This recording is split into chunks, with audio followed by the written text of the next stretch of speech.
안녕하세요. 세상을 이롭게 하는 일에 관심 많은 승무원쌤 김용숙입니다.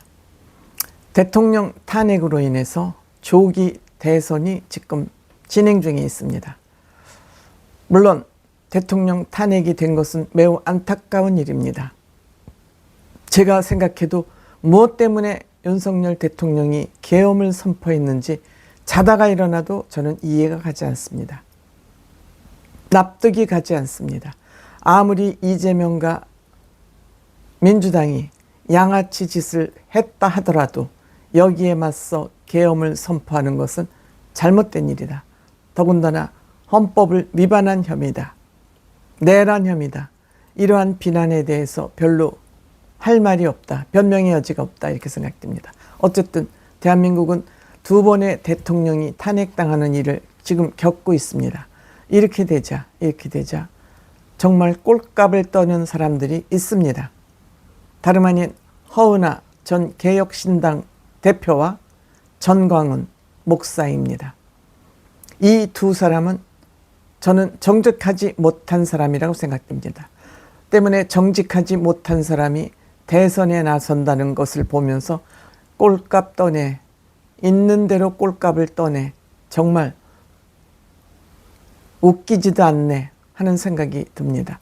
이 두 사람 성향이 그리 좋은 사람이 아니라고 생각되기 때문에 대통령 후보는커녕 국회의원 감도 아니다. 이렇게 저는 일갈하고 싶습니다.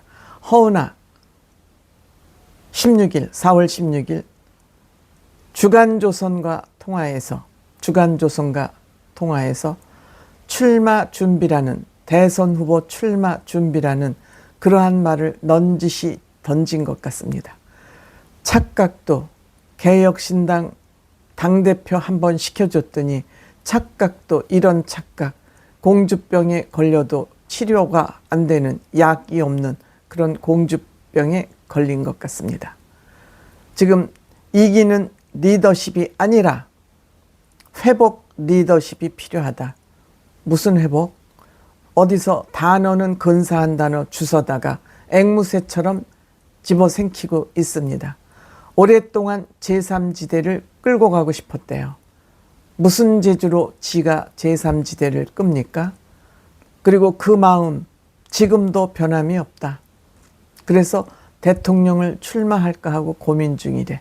지 스스로 몸값을 높이는, 이제 대선 선거 때가 돼서 각 당의 대선 후보가 결정되면 나 좀 끌어가줘, 나 좀 러브콜 좀 해줘 하는 머리를 굴린 거 아닌가 이렇게 생각됩니다. 지금까지 제3지대는 가짜였답니다. 즉 이 얘기 속에서 이준석이를 공격하고 싶은 것이죠. 지가 제3지대의 진짜 리더고 지금까지 개혁도 가짜 개혁이었다 그럽니다. 지금까지의 가짜 개혁, 가짜 제3지대를 지가 진짜 개혁, 진짜 제3지대를 만들겠다 그럽니다. 입으로는, 주둥이로는 무슨 말을 못하겠습니까? 정말 꼴값의 최고봉을 달리고 있다. 제가 이렇게 허은하 전 대표를 비판하는 것은 정말 대한민국의 정치개혁을 위해서 꼭 필요한 이준석 후보를 끊임없이 끝까지 물고 늘어지는, 이러한 사감정을 가지고 한 개인을 물고 늘어지는 인간이 제3지대 리더가 되겠다고요? 진짜 개혁을 하겠다고요? 진짜 제3지대를 만들겠다고요? 웃기는 얘기다.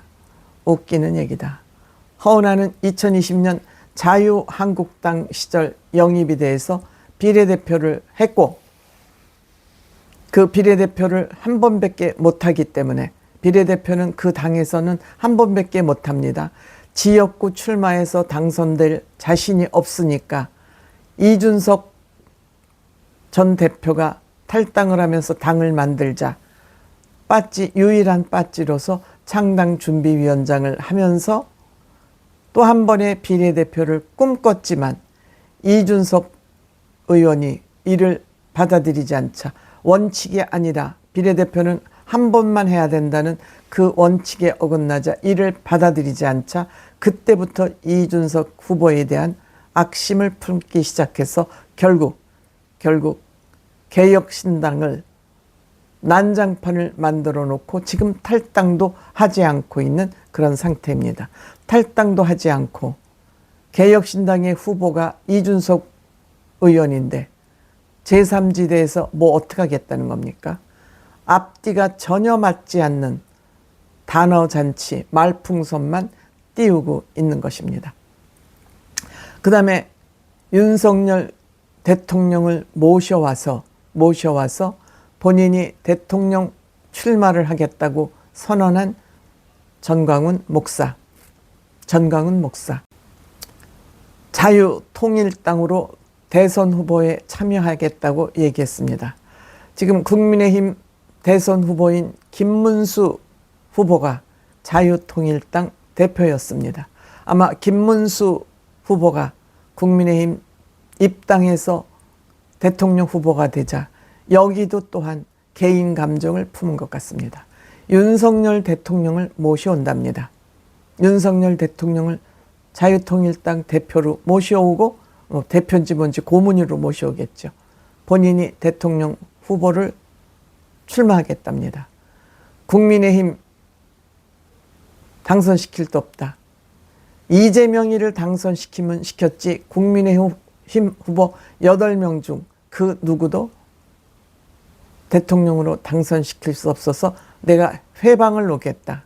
이런 의미입니다. 이런 인간이 우파라고요? 보수라고요? 이런 인간이 종교인이라고요? 지금도 정강훈 목사한테 홀려서 가스라이팅 당해서 여기에 끌려다니는 사람들 적지 않은 것으로 알고 있습니다. 제가 일찌감치 얘기했습니다. 정강훈 목사는 올곧은 정치인이 아니라고, 돈에 목적이 있다고 말씀드렸습니다. 돈을 모아서 지정치하려고 했던 사람이 바로 정강훈 목사가 아닌가 이렇게 생각합니다. 이럴 때일수록 정말 윤석열 전 대통령이 대한민국을 위한다면 나에 대한 언급하지 마라. 나에 대한 언급하지 마라. 라고 저지시키는 것이 정말 대통령다운 모습이 아닐까 이렇게 생각합니다. 안타까운 일이죠. 윤석열 대통령의 이런 판단력이 저는 굉장히 아쉬운 부분이라고 생각이 됩니다. 윤석열 대통령의 변호인이었던 두 남녀 변호사도 창당을 하겠다고 그러면서 보도자료를 냈다가 걷어들인 적이 있습니다. 또 김계리 변호사는 대통령 사저를 찾아가서 같이 밥을 먹고 찍은 사진까지 또 SNS에 올리면서 윤석열 대통령 파리를 하고 있습니다. 무엇 때문에 이들에게 윤석열 대통령이 본인을 이용하도록 이러한 것을 허용하고 있는지, 이 또한 납득하기 힘든 일이죠. 윤석열 대통령의 이런 판단력이 계엄을 하고 탄핵까지 당하는 그런 상황을 자초하지 않았나, 안타까운 일이죠. 정말 안타깝지 않을 수 없습니다. 지금 국민의힘 후보가 윤석열, 이재명과 싸워서 이기기 위해서는 탄핵 반대가 아니죠. 그렇죠. 탄핵을 찬성했던 후보는 명분이 없습니다. 탄핵을 반대했던, 제가 뒤집어 말했네요. 계엄하고 탄핵이 늘 혼동이 돼서 계엄을 반대했던 한동훈 후보만이 이재명과 싸울 수 있는 당당한 자격을 가지고 있다. 저는 이렇게 말씀드리고 싶습니다.